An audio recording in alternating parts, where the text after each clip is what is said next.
আজ হলো মহাষষ্ঠী। প্রোগ্রাম আছে বলে ছেলেকে নিয়ে বেরিয়ে গেলাম ষষ্ঠীতে। এই যে এখানে আমাদের ময়নাগুড়ির ঠাকুর দেখো, খুব সুন্দর, জাস্ট মানে বলার মতো নয়, এত সুন্দর করেছে। আজকে কিন্তু শাড়ি পরিয়েছি, যদিও বা পুজো শাড়ি না পরলেই নয়, তাই পরলাম। হাঁটতে একটু কষ্ট হয়েছে, শাড়ি পরে সুবিধে হয় না, তাই সবসময় জামা চুড়িদারেই আমরা অভ্যস্ত। এই দেখো ভেতরটা খুব সুন্দর লাগছে। সপ্তমী থেকে একদম দ্বাদশী পর্যন্ত প্রোগ্রাম আছে, সেই জন্য ছেলেকে নিয়ে মহাষষ্ঠীতেই বেরিয়ে গেছি ঠাকুর দেখতে। ভাবলাম ষষ্ঠীতে বুঝেই শুধু আমরাই থাকবো, কিন্তু না, বেরিয়ে দেখি অনেকেই আছে।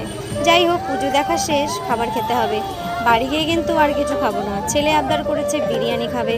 আমার বরের কিন্তু বিরিয়ানি একদমই পছন্দ নয়, তাই ছেলের আবদারে ছেলেকে মটন বিরিয়ানি দিয়ে আমিও মটন বিরিয়ানি নিয়ে নিলাম খাওয়ার জন্য। তো দুজনে মিলে খেয়ে দিয়ে চলে যাব বাড়িতে। আর বাড়ি গিয়ে ভাত খাবো না, আমার বরকে কিন্তু পেস্ট্রি কিনে দিয়েছি। ও বাটারস্কচ পেস্ট্রি খেয়ে জল খেয়ে নিয়েছে, কেননা ও এসব খাবার একদমই খেতে চায় না। আর আমি বিরিয়ানি খেতে খুব ভালোবাসি, যদিও আমার কিছু সমস্যার জন্য আমি খাই না। তবু আজকে যেহেতু পুজো, তাই খেয়ে নিলাম ছেলের সঙ্গে বসে।